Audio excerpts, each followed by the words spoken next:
requested a trade officially, and there's a million different ways to break this down. Man, it's been a long time since this guy next to me and I have streamed. I don't even know who he is. I mean, honestly, like we wouldn't even talk backstage. Like it's just been so long, but I am excited to have him back. I cannot wait to get this thing done. I want to talk a little bit about training camp. We're also going to talk about Debo Samuel's comments from a couple days ago. I did a stream and talked about it, but I want to bounce the idea off of somebody else. We're going to do those things. Plus, we're going to talk about much, much more, and we're going to do it all next.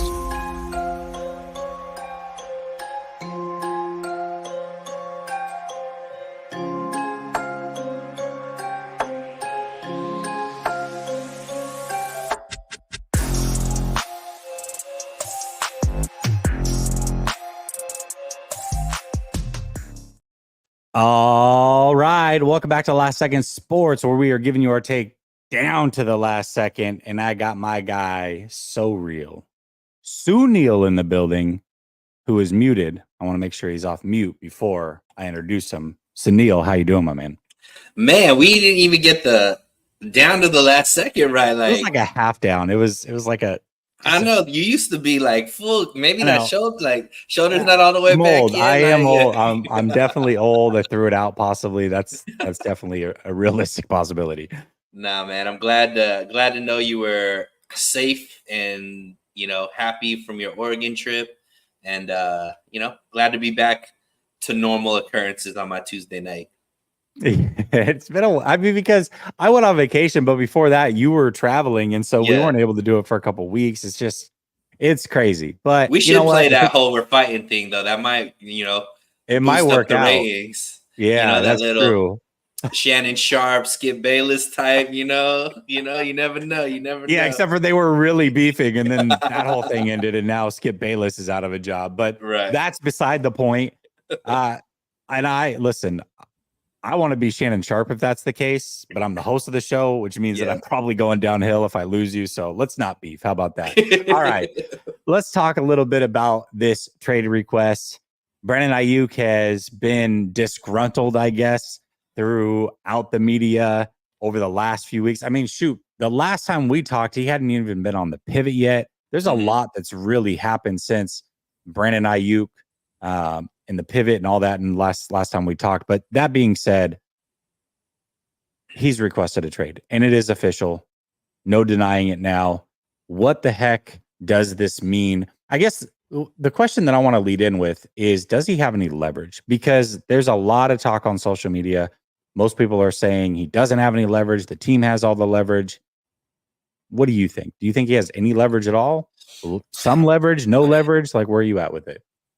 I mean, I guess it depends. Are you talking long-term, short-term leverage, right? So short-term leverage, I think he absolutely does, right? He could sit out half of the season or even a little bit over half of the season, and clearly that's going to make the 49ers a worse off team. They don't want that. But long-term leverage, obviously that doesn't help him out in the long term, right? If you don't play for a majority of the season, you're not getting, stuff on tape. You're not showing other teams that potentially want to trade for you, what you're capable of in that season. And more importantly, the 49ers have the franchise tag. So if they want to keep you here, disgruntled or not, they have they have the ability to franchise tag. So short term, obviously, Brandon Aiyuk, I think, does have some leverage because he could not give you his services, and it would be detrimental to this team because ultimately, when Brandon Aiyuk is playing well, this team wins. That's just a fact of the matter. We've gone through stats to show when he has a certain amount of yardage, certain amount of catches, the team is pretty hard to defend and pretty hard to beat. But long term, I don't think the way that the NFLPA is set up and, just the league in general, long term, the players don't have that much leverage. Ultimately, it's going to be the teams that have the long term leverage. Yeah, he doesn't have a lot of leverage. I agree with that, but he does have some. And I think people are being disingenuous when they say he has none. And this is it. I mean, I don't think you necessarily meant to say it like this, right? Let me see if I can pull up the comment here. Keeping the Faith, what's up? Keeping the Faith says his only leverage is no IU kills our Super Bowl hopes. His only leverage, which I agree. I mean, that's really his only leverage, but that's some big leverage. This is a team that is all in for this season. Without him, I mean, I think we can dash the Super Bowl hopes unless, and it's not impossible, unless Ricky Pearsall comes in or Cowing or somebody steps up and plays big as a rookie, which I don't think is likely, but it is something that is certainly possible. So, yeah, I mean, he does have leverage. He technically could sit out up to 11 games, 12 total weeks, as long as he has 6 weeks where he's active. He accrues a season, and that's pretty big leverage for a team that is trying to win now. To your point, I don't know that that's the smart play. I think he could certainly ruin his appeal to other teams by doing something like that, but it is an option that he has. I think Ayuk is the type of player maybe that wouldn't sit out 11 games in 12 weeks, but I think he's the type of player that would sit out some. I don't get the feeling that he's playing around here or has ever played around really with this whole situation. Yeah, and it's interesting, Jesse, because Yeah. I was trying to think, when it comes to contentious negotiations, we always hear about this ability to sit out games. But have we ever seen it happen, like ever? Do you recall a time where a player sat out regular season games? I know Chris Jones. It just happened last year, Kansas City, right? But he, how many games did he miss? Like 2-3 games, or was it the one? He just sat out the one. Then they gave him the deal, and he was back. They lost the first game, and we're like, all right, we got to pay him. Yeah, so I think somebody else mentioned it. If he sits out and the team still wins, is it leverage anymore? I don't know. Like, and you mentioned Pearsall coming in, Cowing coming in. Even Debo's looking pretty good this offseason, right? He seems like he's gotten a level of motivation that maybe wasn't there. Maybe it's just because he has the Netflix special, so there's more on camera and we're seeing more of him. But he got a new skills coach. He seems to have started working out a lot earlier in the season, off season, than he has. Him maybe becoming a better version of himself can also help this team win, quite a bit. Kittle becoming a better version of himself. Jennings, obviously having that security, taking a step up. So do I think that this team without Brandon Aiyuk necessarily is a Super Bowl contender? No, but ultimately Brandon Aiyuk isn't sitting out the whole season. The question is how much do we think this team could win without Brandon Aiyuk in the regular season? And I think the answer is yes. I think that this team could win with most people missing a few games here and there, outside of maybe a CMC and a Trent Williams, right? Or maybe Brock Purdy as well. But yeah, I mean, it's a dangerous game to play. But I mean, like you mentioned, there's a little bit, not a lot, and I don't even know if it's worth it for Aiyuk at this point. I think I mentioned earlier in this offseason that I think that he ends up just playing on the 5th-year option, and then next year they trade him or trade Debo and re-sign him type of thing. However, now it's looking more and more that, probably the best option for him is just play that 5th year out, kind of come to understanding with the team. Look, clearly you're not going to pay me what I want. Just guarantee me you're not going to franchise me. And, next offseason, trade me, whatever you want to do, so I could go, and get the money that I can elsewhere. Because from what Mike Silver just wrote, that there is a team out there that's willing to pay him what he's asking for, at least this season. Next season, that might be even more. But I think that probably would be best case scenario at this point, other than obviously them reaching a long-term deal. Yeah, most certainly. So let's go down the path, though, that a team would be willing to pay him exactly what he's worth or thinks he's worth. So in that scenario, not that either of us believe this, by the way, because I think we both said that he's going to be here, whether we think he's playing on the 50 year or we think he does work out a deal with the 49ers. The question becomes, what would it take to trade him? I mean, this is a weird time to make a request. Right. Let's not forget that Deebo Samuel did this just 2 short years ago. But when Deebo Samuel did it, he did it in April. And then a deal was eventually struck. And maybe a deal is struck here. Certainly, I still believe that it will be.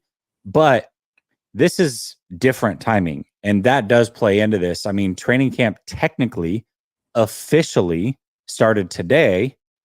Ricky Pearsall is also hurt. That doesn't sound serious, but for now, he's hurt and not participating. I think that plays a little bit.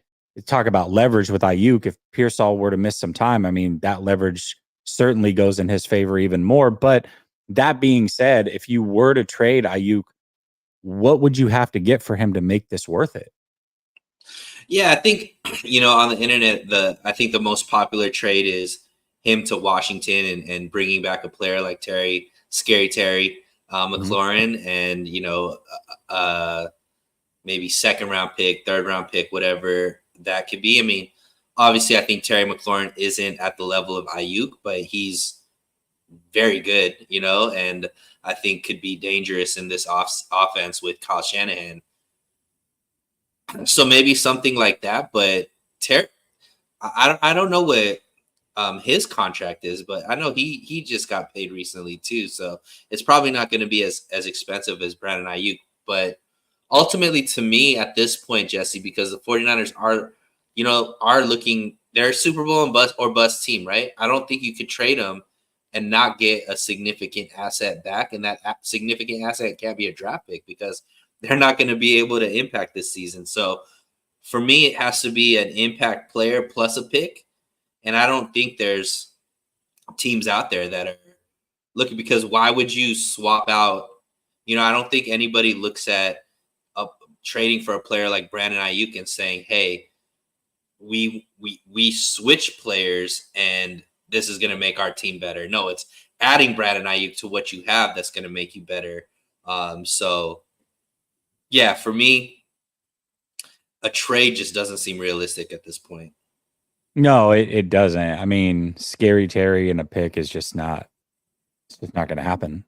I'll guarantee it doesn't happen. You know what I mean? Like, he's just as good as Brandon Aiyuk. In fact, if you just look at the course of his career, I mean, he's been more consistent than Aiyuk with lesser talent around him and lesser quarterbacks. So overall, I don't think that's realistic, but that's probably what you're looking at.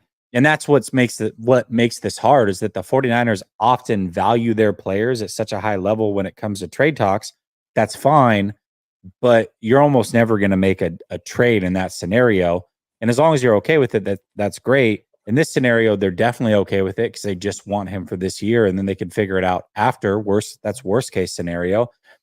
But sometimes that doesn't play in your favor. But yeah, I don't think he's going anywhere unless they get to the trade deadline, of course, and things aren't going great, or there's another team that is in contention and would want him and be willing to give up a player at a position of need for the 49ers. Maybe Ricky Pearsall or Cowing or somebody else has stepped up at that point, and so it makes it more possible to move on from him. But especially before the season starts, I just don't see it being a possibility. It doesn't make any sense. And you mentioned, Jesse, that like July 31st, I think, is the date that I saw you tweet out that's usually the date that people sign. And that's when Deebo signed specifically. Right? So we still have a couple more weeks till then. But I think bigger picture, and I don't know if we're trying to get into this, but I think, the 49ers have had a certain mentality when it comes to re-signing players. And obviously it's more wait till the last minute versus be proactive with it. I think this is the first time where it significantly affected them. And it's time maybe potentially that thought process needs to change, especially, with a guy like Brock Purdy that's going to be coming up for, a new contract. And, even a guy like Diamador Lenore, like, who potentially can, like, if they continue to keep waiting, as these guys continue to get more expensive, because that's all waiting does. It's never going in this dynamic where the NFL is right now. They're never going to get cheaper. Nobody's going to take less money. They're only going to take more money. I think that philosophy is the one that's been exposed the most, that, hey, this worked in previous years, but now that you have these contracts stacked up, you can't continue to keep playing premium dollars because, from the pivot, I think the thing that made the 49ers look the worst is that Aiyuk was like, hey, if they would have given me, a contract right away that was similar to the, St. Brown contract or something, like they would have gotten him much cheaper than anybody. Now what the going rate is. And to me, I think that's the biggest thing that got exposed about the 49ers is, unfortunately, they didn't adapt quick enough to the market. Yeah, certainly. David, they didn't do it with CMC, but technically CMC was never up for contract. They just reworked the deal to save themselves money in the now and then eventually pay it in the long run, which does help keep CMC happy. But they did do it with Bosa. They did do it with Kittle. They did do it with Warner. They did it with Debo. Kittle. Thought I said Kittle, maybe not. Yeah, Kittle. I didn't say Kittle. Debo. Trent. They're doing it with Aiyuk. They did it with Trent. Yeah, I mean they've done it with a lot of players. Like that is what they have done with enough their to make it their players. MO, right? Enough to make it their MO. For sure. And again, not all of them are just the team's fault. Sometimes I think, like in Nick Bosa's case specifically, I don't know about the others, but Nick Bosa specifically, I think who he is, the money he comes from with his family, and the way that he probably does these negotiations, I think a lot of that was on him. And it was also on the 49ers. But we know that there are other players like Kittle, like Aiyuk, who both come out and said that they would have liked to have been paid much earlier, would have been willing to take less much earlier, and then they weren't given that deal. And so, well, it took forever. And in Aiyuk's case, it still hasn't happened. So there's definitely a track record there with the 49ers. This is what they do. Yeah, and this is one that, I mean, at least up to now, we don't know what ends up happening. But up until now, it seems, and even if it resolves, they obviously are going to pay him more than what they could have gotten him for if they would have paid him earlier. Yeah, absolutely. And then the last question I have, and this has been a topic of conversation over the last couple of weeks, and I did discuss it a little bit on Sunday, but I would like to get your opinion on it. Would you rather have Brandon Aiyuk long-term or Deebo Samuel? And I think, at least for me initially, it was easy. It was Brandon Aiyuk. I'll be honest, it's still easy for me. It's Brandon Aiyuk. That being said, I think the Deebo Samuel side of things has really picked up steam. I think a lot of people have kind of moved on and said Deebo Samuel actually is the right choice because he's fully in shape. He's working with the younger players. He's there. They forget about 2 years ago and his negotiation tactics and him also requesting a trade. Brandon Aiyuk in the moment has requested a trade. People are frustrated with him. And quite frankly, if we're just being real, the more dynamic player is certainly Deebo Samuel. Like the Deebo Samuel at his best is better than Brandon Aiyuk at his best. The question is how long is he going to be at his best? Will he ever reach his best again? And is Brandon Aiyuk ascending? That's where the question really comes in. But for you, who would you rather have long term? And when I say long term, let's just say past this year. We don't, that could be 2 years, 3 years, however you want to look at that.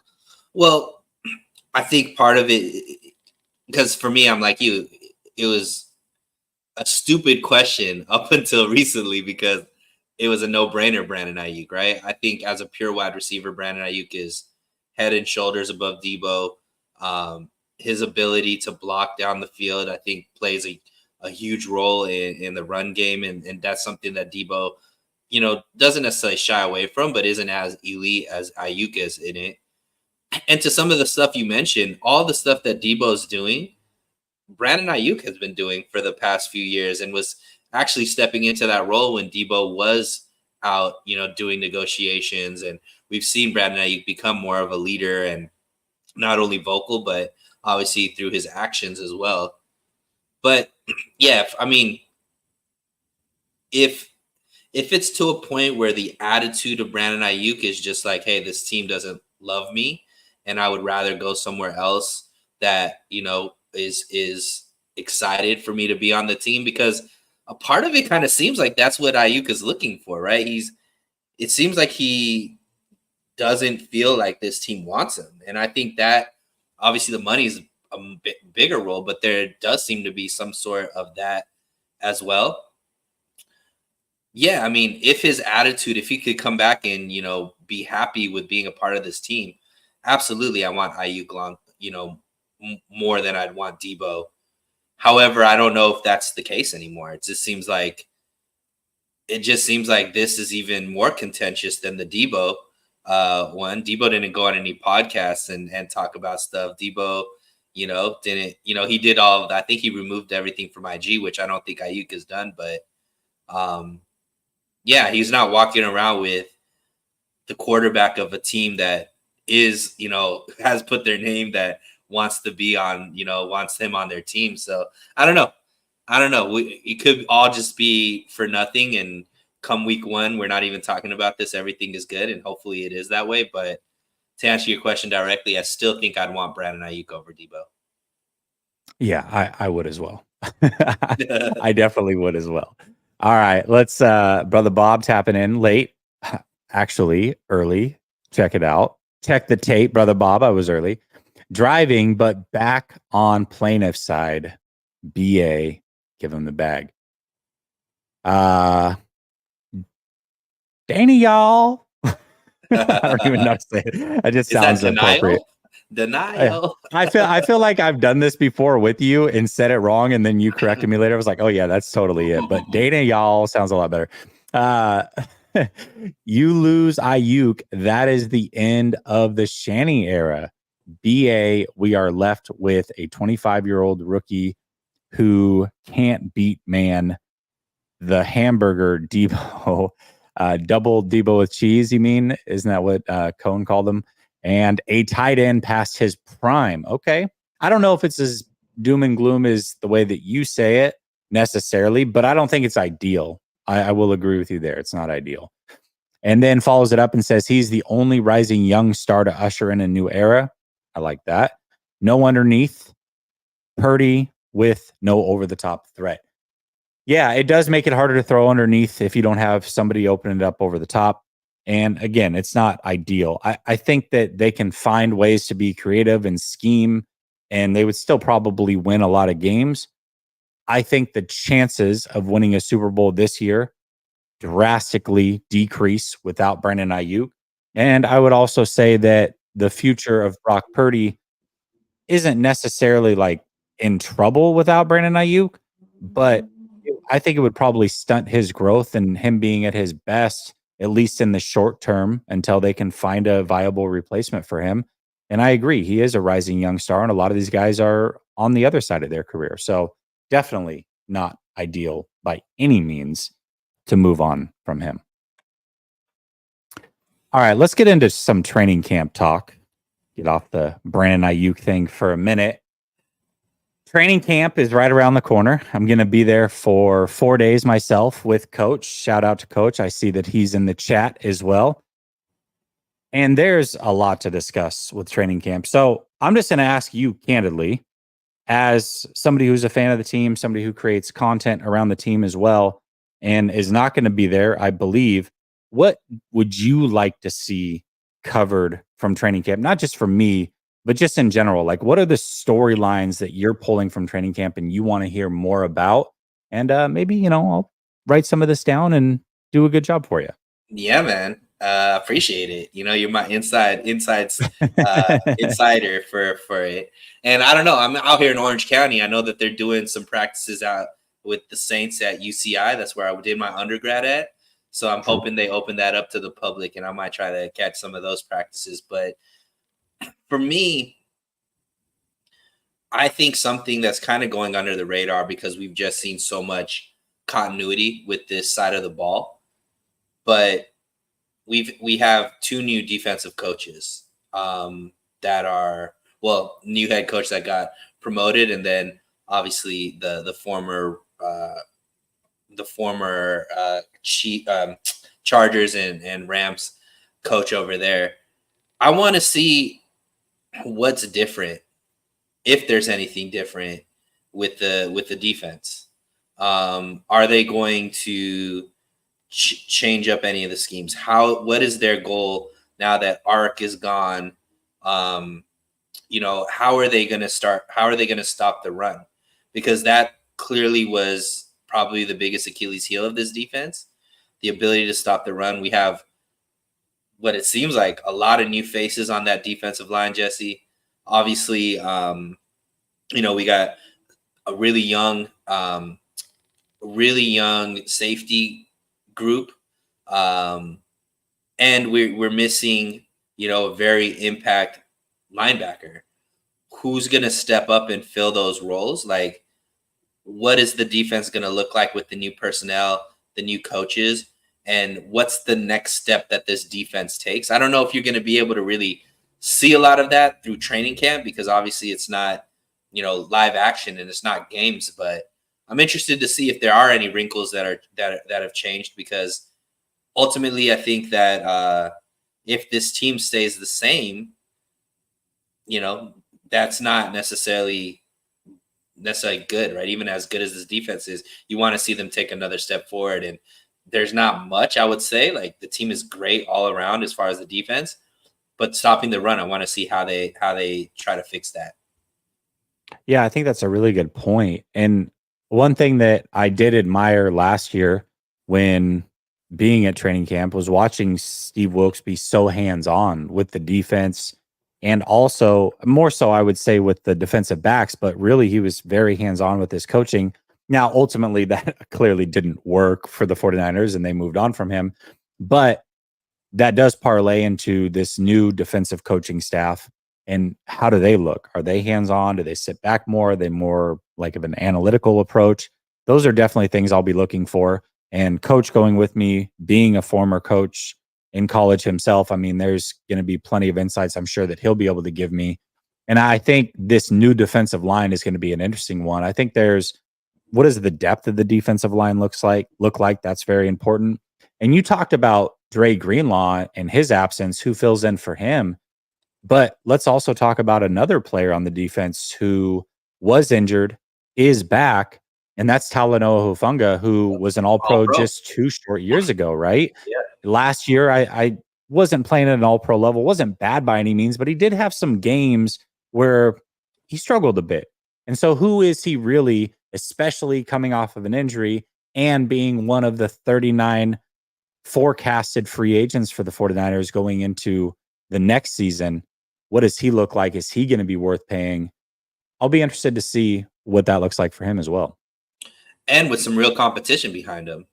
True. Right? Yeah, so, and not just older competition, right? Not stopgaps. We're talking about guys that could make him expendable, right? We're talking about, Jair Brown. Mustafa's looking like a unit. Oh my God. Like, I don't know. I don't know who is going to be more impressive in the locker room. If is it Nick Bosa or is it Mustafa at this point? Pause. But clearly, I think that there's a lot of depth there, and then also keep it in the secondary, right? We have I think we know, Mooney Ward, Diamador Lenore are the 1 and 2 when it comes to the corners, but who's stepping up? Who's going to be that third guy? Is there somebody that's going to play nickel or any of these? Is that going to be Renard Green? Is he going to come in and be a starter? Is Samuel Womack going to step up? Like, is Luter going to be there and playing and whatnot? Like, there's a lot of youth on this team, Jesse. When somebody's talking about what's the next phase of this team, the team has been drafting this youth, and unfortunately we haven't been able to necessarily see what they're capable of due to injuries or not being able to get on the field because there just wasn't openings there. It seems like there's a lot of opportunity right now, so we get to see kind of who steps out and who's going to take advantage of those opportunities. Yeah, most certainly. Now, one of the things that you had brought up as far as topics, and maybe you didn't like really dive into it, but is something that I had written down as well as for something I'm looking for training camp. Obviously, we know CMC's like the guy at running back, but what does it look like behind him? We can predict all we want who's going to make the team and what have you, but that's certainly an interesting storyline as well, right?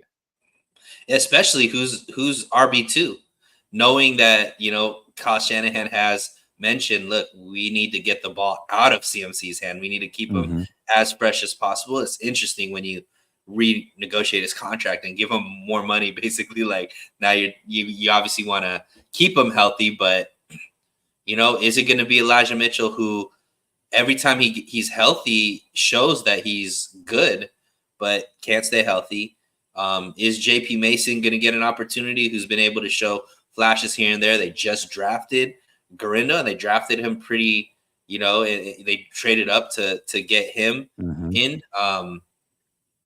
Right. And, obviously we know Juszczyk's going to be there. So interesting to see not only who makes the roster, Jesse, but how they're going to be integrated and how they're going to be used in the offense if they are, right? Because we saw that running back 2 position doesn't really get a lot of touches. No, it most certainly doesn't. And I would say this too. I mean, whether it's at the wide receiver position, tight end position, running back position, there's going to be a player that was drafted within the last 2 years that likely doesn't make this team, and maybe multiple. And that is always fun too, right? Like you get excited on draft night for these players, and sometimes they're 3rd round picks, 4th round picks, not necessarily at the part of the draft where you're taking a flyer or a shot in the dark. These are players that you're hoping can contribute to your team at some point.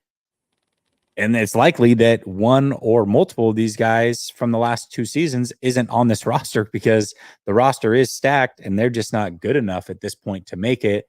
And then also, by the way, they're probably not going to make it through waivers and be on the practice squad. So I'm interested to see which player that is as well. A lot of you, I mean, what happens to Danny Gray? What happens to Cam Latu, right? Like Danny Gray was somebody, and it's interesting, Jesse, like how excited you are when they get drafted.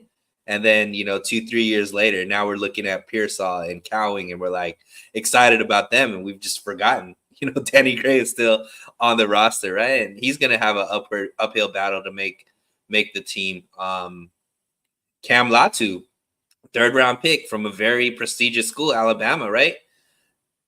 He might not make the team. So there's, and then, that like we just mentioned, the log, Ambry Thomas, is he going to make the roster? Like there's a lot of people who, were drafted pretty high up there for the 49ers that potentially are just going to be not good enough to make a roster just 2-3 years later, like you mentioned, from being drafted in the top 3 rounds. Yeah, most certainly. And before we get to the super chats, I do want to shout out the sponsor of today's show, Underdog Fantasy. You can click the link in the description, or it's also pinned to the top of the chat. Use promo code LSS. You get a special pick, a deposit match of up to $250 in bonus cash if you are new to the app. You can play higher or lower. You can have skin in the game for the whole season if you want and play fantasy football best ball style, which is kind of my go-to. I love fantasy football. And you can do so today by clicking the link in the description. Make sure to play responsibly. Appreciate you, Underdog, for sponsoring the show. All right, let's get to the super chats. Brother Bob comes back and says, I've been saying no BA equals no Super Bowl because of Kyle Levy, too.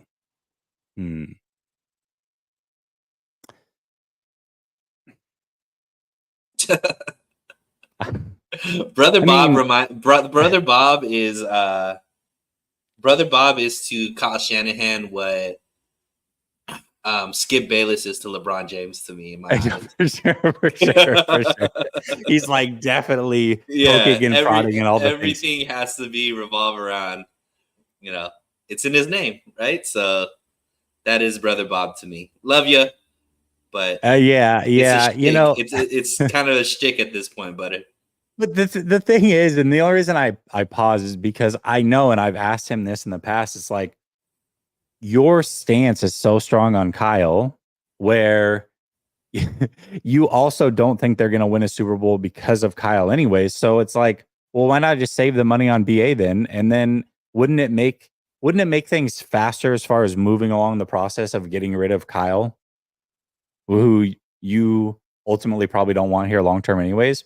So like going based off of the storyline you're looking for, don't pay BA, Don't pay don't win a anybody. Super Bowl, don't make the playoffs, and then get rid of Kyle Shanahan and start over, right? Like trade everybody. York should sell the team because he's not a winner either. yeah. Like, well, listen, there are plenty of things I hold Kyle Shanahan accountable for, and he deserves to be held accountable. But when you go in so tough all the time, it's like, well, you're kind of, you can't have it both ways, in my opinion. I feel like you're kind of talking out of both sides of your mouth a little bit, Brother Bob, but I still love you. All right. Danny Y'all says, people don't know ball. Debo is a nice young lady that you hang out with for a night. And BA is who you bring home to meet your family. Pause. BA over the Hamburglar. The Hamburglar isn't that like a McDonald's character? Listen, I understand what you're saying, which is basically what I said, where Debo is like the guy who is going to have the killer game from time to time. But as far as consistency goes and probably long-term viability, BA is the guy. Now, is he as dynamic? Absolutely not. I agree with you. Interesting way to spin it as far as your comparison there, but I do ultimately agree with the premise of what you're saying. Shady says, what's up, Shady Luke? Philadelphia Eagles fan, by the way. Says, I understand being upset at Aiyuk, Niner fans, but take a look at your front office. Doubt it's a walk in the park for Purdy without Aiyuk. Dude's an elite route runner. You just don't get that. Thank you for coming in with a very real message. The guy that probably would be happy if Brandon Aiyuk is not playing, because that means your Eagles have an easier path to a potential number one seed. But I think you're right about that. Keenan, what's up, Keenan? Yeah. Sorry. And just to piggyback off of what he just mentioned, I mean, when we were talking about best front offices, and for me, it was obviously number one, Kansas City. And then number two for me were the Eagles.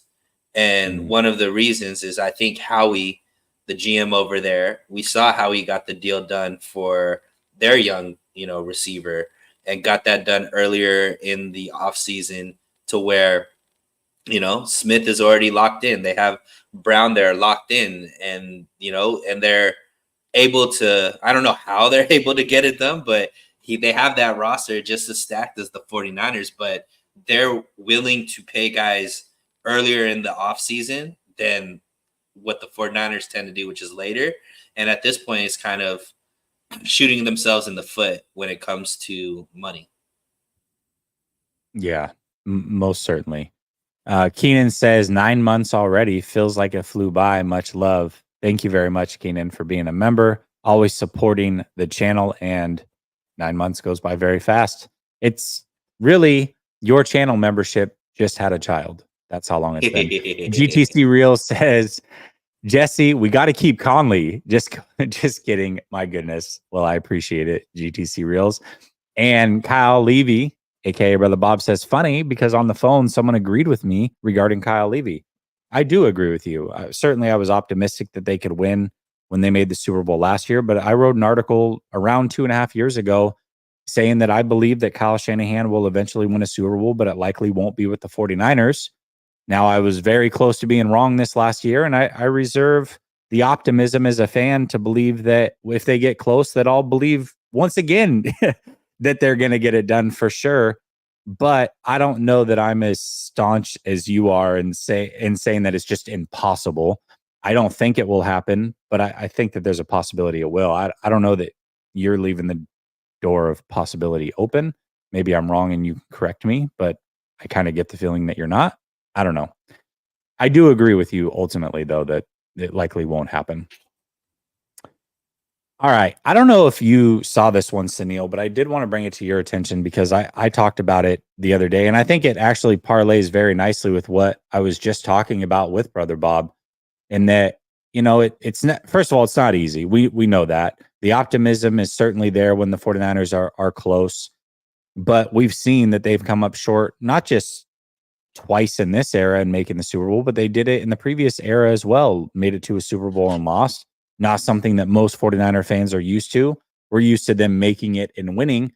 That being said, Deebo Samuel put out a tweet, and I think it was a sobering one, where he said, I wish MFers would stop acting like it's so easy to get to a Super Bowl and winning. I don't even think y'all really get it or understand for real. So I think this one's interesting because there's a couple different ways we can go with it. I think we agree it is hard. A lot of fans are coming to the defense of Deebo, and it's like, oh, listen, his job is so tough, and you don't know what it's like. And okay, I guess it doesn't mean that we don't expect that they should win it if they make it, especially with this good of a team. But how do you feel about Deebo's comments? And take it any direction that you want. Yeah, I mean, obviously, it's not what you want to hear from one of your star players, but I think especially these younger guys like Deebo and Aiyuk and Diamondor Lenore, and these guys are on the internet. These guys are on social media. They are hearing everything. They're reading everything that people are tweeting. They're hearing people what they say on these YouTube streams and whatnot. And yeah, I mean, I think that there is a portion of the fan base that just is like, it's, if you get there, you win, and it's that easy. And if you don't win, then that means you could never win. And it's like, all right, like that, there's a lot of nuance that I think people just forget. And I think that's what I read into what Deebo was saying, is that, like, look, it's more nuanced than just, hey, you get there, you either win or lose. If you don't win, it just means you're trash or whatever the case may be. And I think it was an extreme kind of emotional take, I would say. But yeah, I mean, and I think Brother Bob, I get why Brother Bob feels the way that he feels. He's been able to see, the Walsh era and see a lot of success from the 49ers. And, in his mind, he's like, it's you win a Super Bowl. If you don't win a Super Bowl, then, you gotta constantly searching for that Super Bowl. And what I think Deebo was saying is like, dude, we are.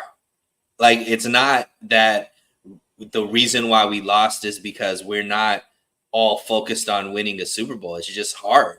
And it's not, there's always going to be a loser, right? And they've lost to the same team. And the team that they lost, and I know I get killed for this, potentially the greatest coach of all time and the greatest quarterback of all time, when it's all said and done, that's who they lost to, right? And so, to me, is that an excuse? Shouldn't be. Obviously, you to be the best, you got to beat the best. But that's the cards that they were dealt, and they weren't good enough to win on those two occasions. I believe that everything I've seen from the trajectory of Kyle Shanahan, the ability for this team to continuously stay competitive in the NFC, to constantly be on the brink of winning a Super Bowl, it's only a matter of time before they break through, because I personally think there's evolution that I'm seeing on both sides of the ball each year, which shows me that, hey, they're not just staying stagnant. They are eventually there. And I do think that there's a little bit of luck that plays a role with when it comes to winning, when it's just one game here or there. So, man, I mean, I think that's where Deebo's sentiment came from. I understand from the fan base that's just like, that might not be a winning mentality, but we all know it's hard, and we just don't want our players to be talking about, oh, it's just hard, and sound like there's just excuses. That's for us fans to make.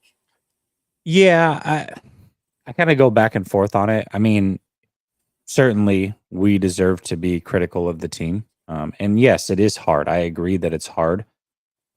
Their job, I mean, that's why there's very few people in the NFL. Like, what they do is special.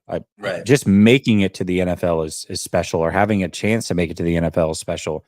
But when you're elite, like some of these guys are, you're getting paid to be elite.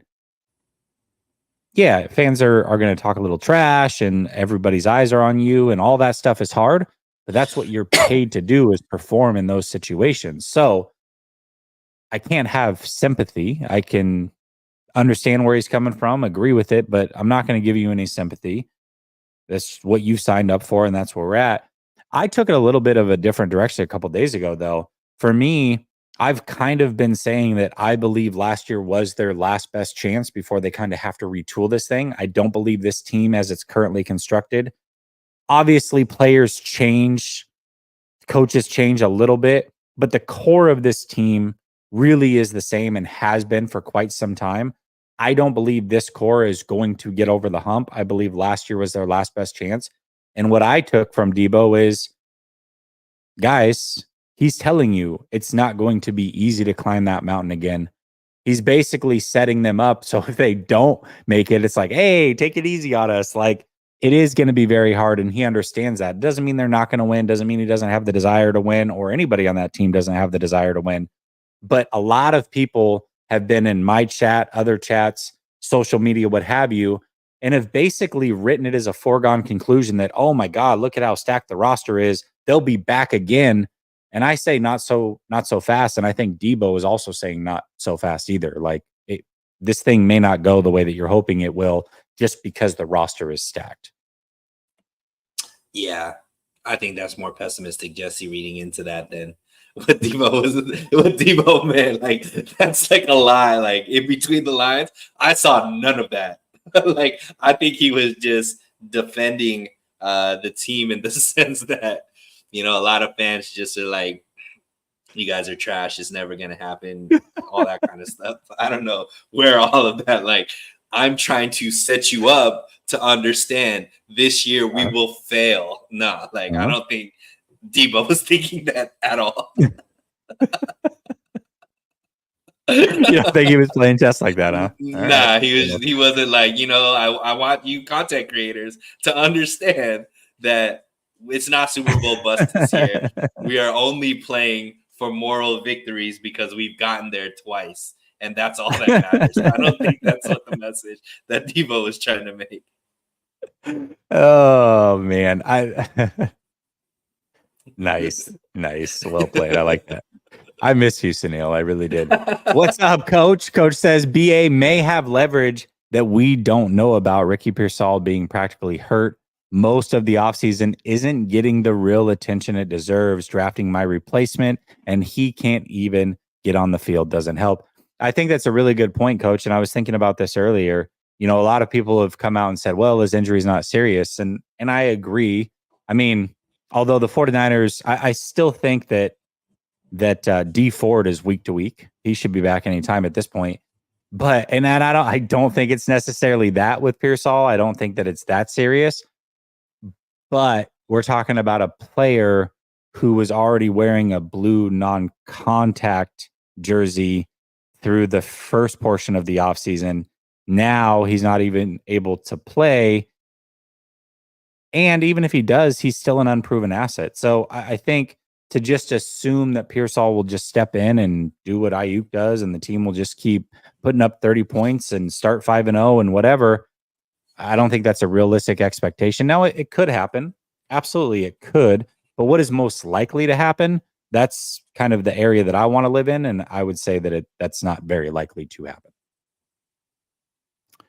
Shady Luke's back again, says, just on your guys' opinion, how does Aiyuk off this last year stack up against your wide receivers in the past 20 years, just for perspective? Past 20 years, man, that's heavy. Can we talk about just 49ers receivers for the past 20 years? No, that's what I think. I think that's what he means. Against your wide receivers in the past 20 years is what he's saying. Okay. So 49ers. I mean, you're on record in saying that you believe that if his whole career, he's gonna, yeah. There you go. Obviously, Rice, and then Owens, and then to me, it's Aiyuk. You think? You're projecting, obviously. Yeah, it's projecting, but yeah. I would say this: over the last 20 years, in a vacuum, would I take him over pretty much any receiver? that the 49ers have had? Yeah. Yeah, I would take him over Crabtree and some of the other receivers. I mean, who else have they had that's really good? Lloyd.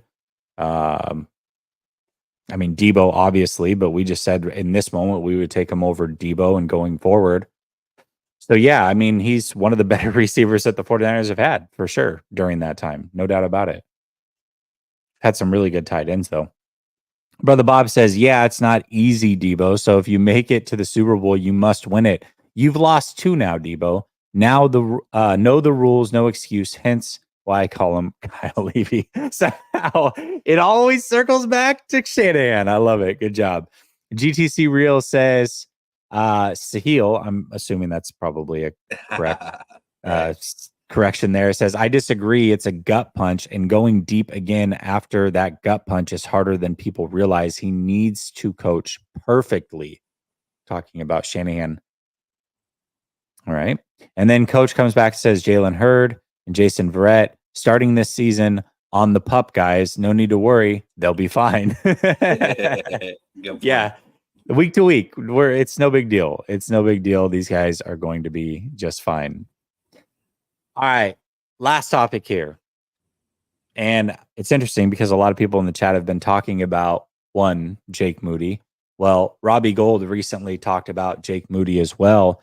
And he had some interesting things to say about him. First of all, he said that he believes Moody will be better this year.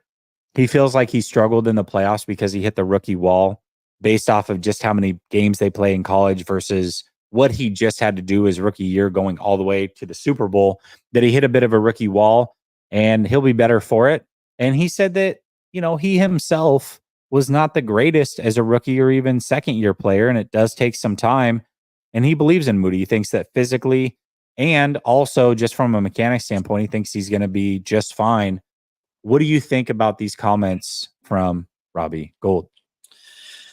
Yeah, I mean, obviously it's good to hear that, especially from the player that replaced him, right? Robbie Gold, I think, wanted to come back, but they decided, hey, we don't want to pay you as much, and here's your replacement. And for him to say such positive things about a young player, I think you have to listen to him. Obviously, Robbie Gold is one of the greatest kickers of all time.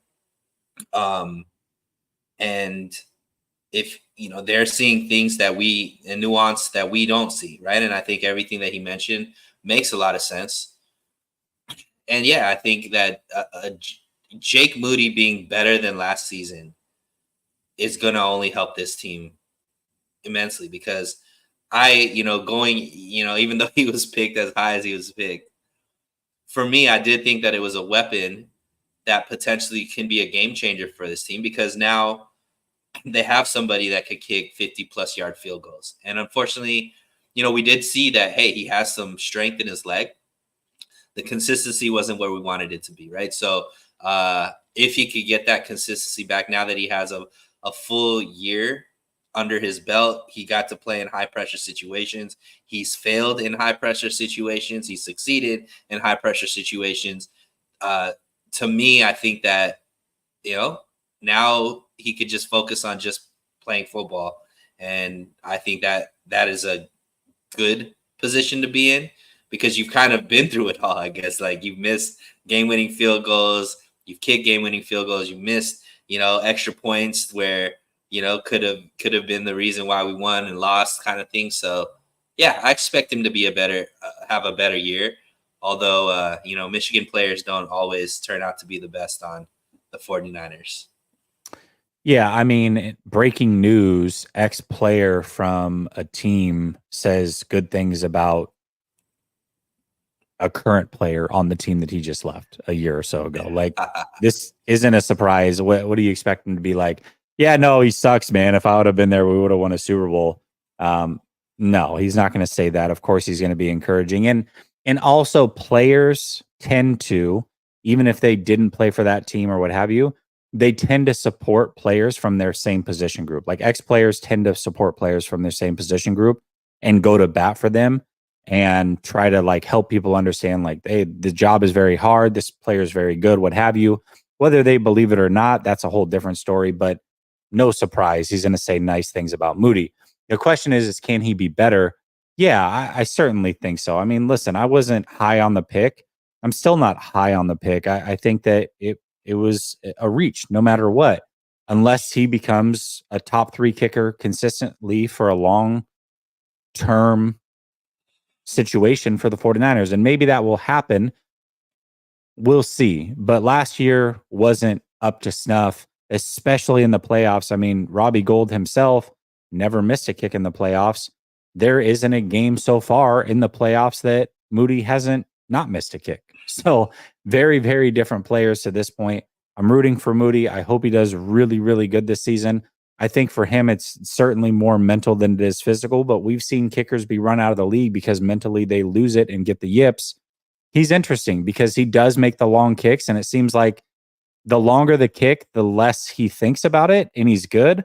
But the intermediate range, the 40 to 49 range, was an issue for him in college as well. It parlayed into this season, or this first season, his rookie season. Hopefully he's able to figure that out during this offseason, which is, rookies, their first full offseason really is going into year 2, and that's where he's at. So I think he can get better. I hope he gets better, but I'm not going to hold my breath on him getting better. Now, one thing I didn't throw in there is Robbie Gould also discussed how he really was never going to be able to come back, and that the relationship between him and the front office was scarred a little bit because the way that they had negotiated with him over the course of the years. Now, remember, he did want to go to play for Chicago. I think at one point he wanted to go back. They franchise tagged him. Then they worked out a longer term deal. And then they essentially let him walk after a few years when he probably still would have been good for at least one more season. And he said that, I mean, essentially he said what Aiyuk has said, where he's took that a little bit personal and it scarred the relationship. I mean, what, if anything, does that kind of add to the context of what's going on with Aiyuk, or just in general, like the 49ers, the way they play ball in these contract negotiations are very, very tough, which I don't think is necessarily a bad thing. I think good teams make tough decisions on a regular basis. We've seen teams like the Patriots and the 49ers that did win a lot of Super Bowls. They had the thought, we get rid of players a year early versus a year late. The 49ers certainly play hardball with many players, one being Robbie Gould. What do you just think in general about the way that he discussed that situation? I mean, we are super highly focused on the 49ers, so we pay attention to these things. These are conversations that every player have with teams, right? If you go and ask Michael Parsons right now, or CeeDee Lamb right now, how they feel, they're going to feel the same type of way right now that they're not getting paid the way that they feel like they've earned, or whatever the case may be. You can see the same about, Tyreek Hill and Kansas City, right? Some of the stuff that he mentioned after, the way he's kind of talked about Kansas City versus Miami and so on and so forth. I think that ultimately this is a business and it's a hard cap league. And because of that, tough decisions are going to have to be made. They can't pay everybody what everybody feels like they deserve. And I don't think there's one player that is getting paid right now that feels like, hey, I'm getting paid what I'm worth, what I value. Like every player in the league thinks they're being underpaid. You know what I mean? So, I think it obviously, I'm pro player. I want them to get everything that they feel like they deserve. However, you understand it is a business, and ultimately a team might not think that you're worth what you think you're worth. And, you get to find out as time plays out, who was right, who was wrong, and in this situation, they probably were right about Gold. He didn't go to any other team, right? So why would we pay you $5 million or whatever that you think that you're worth? No other team even decided to bring you in, even though there were teams that needed a kicker, and you would think that he would be, first on their list. And potentially with Aiyuk, we could see a similar thing. If he doesn't end up on this team and he goes somewhere else, we'll see, hey, was he worth that? Did they make a mistake by not re-signing him? Time will tell. But ultimately, I don't think I read too much into, hey, the team. I think there's way more stories, Jesse, about how much 49er players love this regime and love this team and love this fan base than the opposite. Yeah, I listen, and he even said, I love Kyle, I love John. I think on a personal level, these players really do vibe with the leadership, and once they're here, they like the culture and all those things. But I do think that there is a consistent theme here. Now, we heard Kittle talk about it just a few days ago as well.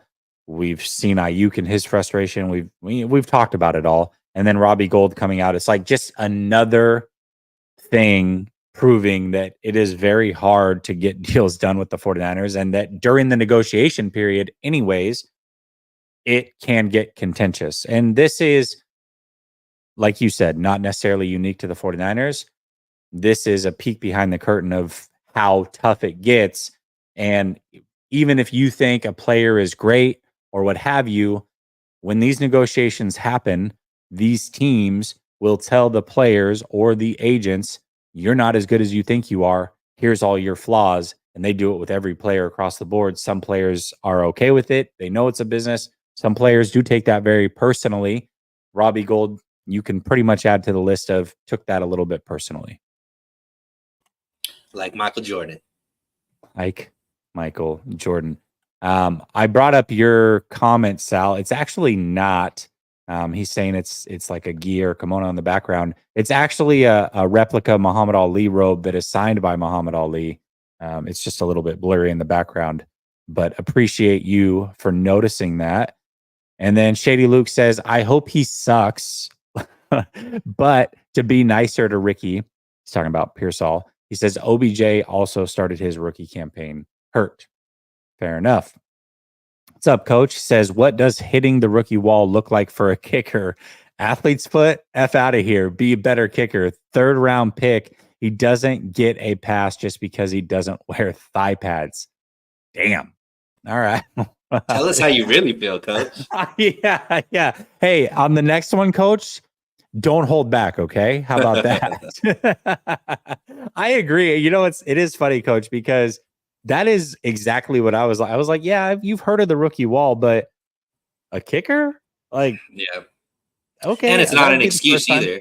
It's not an excuse either. No, it's not an excuse. It may be the reality, though. And Gold, who went through it himself, probably would know more than we would. But yeah, it is interesting. Brother Bob says, Gold translation. Yeah, y'all saw Moody. Definitely was buns 100%. And then he says, see, coach gets it. Give him these $2. Moody equals trash. Well, hopefully he's a little bit better this upcoming season. A lot of it better. Yeah, no doubt about that. Stanil, it was nice getting back on the horse, so to speak, as far as this Tuesday show. Hopefully we don't have any hiccups in the near future. Appreciate you for joining me. Everybody in the chat, thank you so much for joining as well. Much love. I'll be back tomorrow night with Grant. And until then, peace.